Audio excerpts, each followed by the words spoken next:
Austin, let's talk about you. We've already asked you why you think people should come to Austin Smith Associates, but let's focus on you and why you do what you do. It stems back to something I call my Himalaya moment, which was back in 1990 when I was in the Himalayas at Everest Base Camp.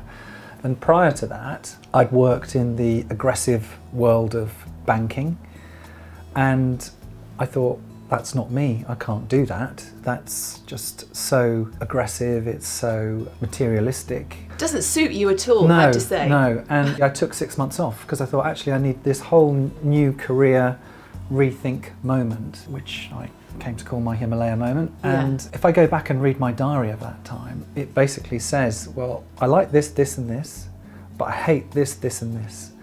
And everything stems from there and what I do with clients, because you know, you've always got to be moving away from something and moving towards something. And I just decided that I would go into financial planning on my own terms. And those terms were very different to a lot of my peers, where I wasn't really interested in selling loads of stuff. I was just interested in getting to know people and trying to help them. And I guess that's where I approach things slightly differently, in that I don't rush to sort of say, oh, you need this pension, you need this investment. You've got to get to know someone, because that's the enjoyment for me. If you took out that personal interaction, then there's not really much left for me to do. Well, there is, but you know what I mean. It's much more fun to get to know people. The other thing is then you can challenge people, because people will say to you, you know, I want this. I might turn around and say, well, I've actually known you for a few years. Are you sure about that? And you can be a bit more playful and bat things back. But you can only do that if you've got that trust and rapport, and you know people.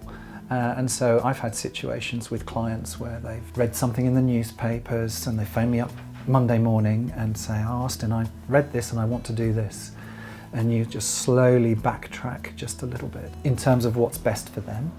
Or perhaps sometimes you get a client that says, I'm really happy with what you're doing, but I want to take even more risk because this is working really well. And you then become almost a victim of your own success, because we've smoothed out as many of the peaks and troughs as we can, which is quite hard. And then clients think, well, yeah, this is easy, we'll do more and more. And you then have to say, well, actually, we don't want to make it too risky. Do you really need to take that much risk? Because actually, this is where the goals come in. Your goals are this, why are we striving for all of this, which could backfire on us at some point? So this is where personal knowledge of the individual is really, really important.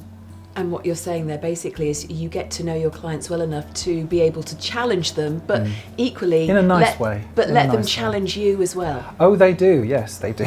They do challenge me, which actually makes you then grow. Absolutely. In what you're doing.